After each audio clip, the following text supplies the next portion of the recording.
For more information, let's get into this issue of the foreign COVID strains, because that was heavily relied upon today by the Premier. For more information, I'm joined now from Melbourne by the Chair of Epidemiology at Deakin University's Faculty of Health, Professor Catherine Bennett.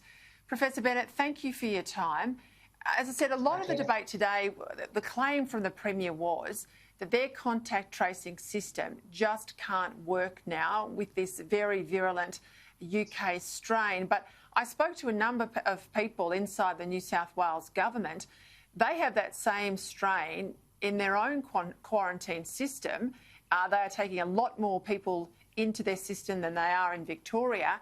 And of course, they've kept that UK strain by and large inside their system with pretty crack contact tracing.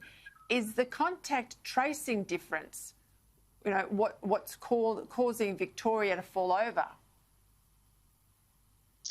Yeah, Peter, that was a big emphasis today, wasn't it? And I think what we have seen is that a particular case scenario where one of the workers who on their last shift didn't test positive, so they tested negative, was asked to go into quarantine by the next day, as you'd hope with their contact tracing, along with their household contacts. They weren't tested for a couple of days, but when they were, they found that case, and by the next day, their contacts were positive.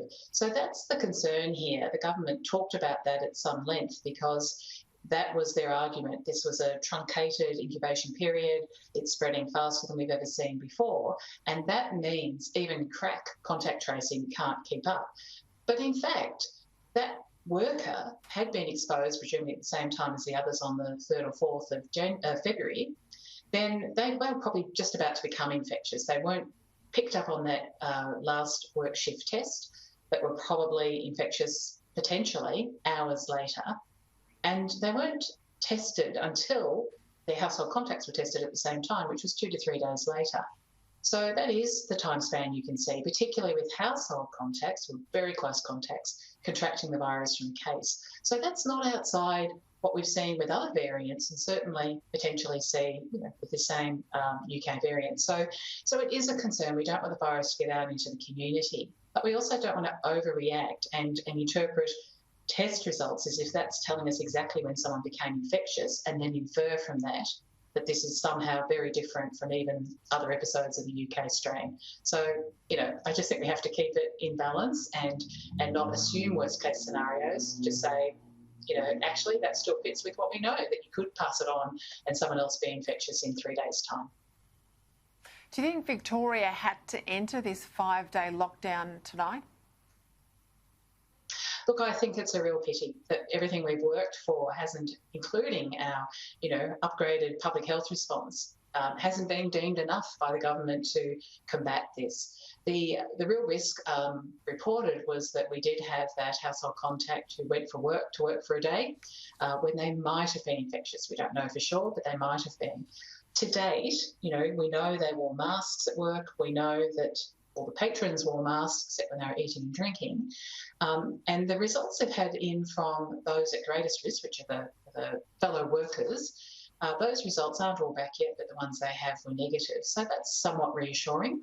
But equally, the Victorians really come a step up. They know how important it is to get tested and to identify themselves as potentially being at these exposure venues. So it is a pity that we couldn't move to something maybe in between, something where you might ask people not to have other visitors to their home, or do a few more, tightening of restrictions that actually suppress the risk of transmission whilst you're investigating. But at the moment, we haven't seen any cases outside of the direct household contacts of those workers who were exposed in hotel quarantine, and therefore we don't have any direct evidence of wider transmission. So a lockdown is an extreme measure. Statewide lockdown is something more than even Queensland or Western Australia went to.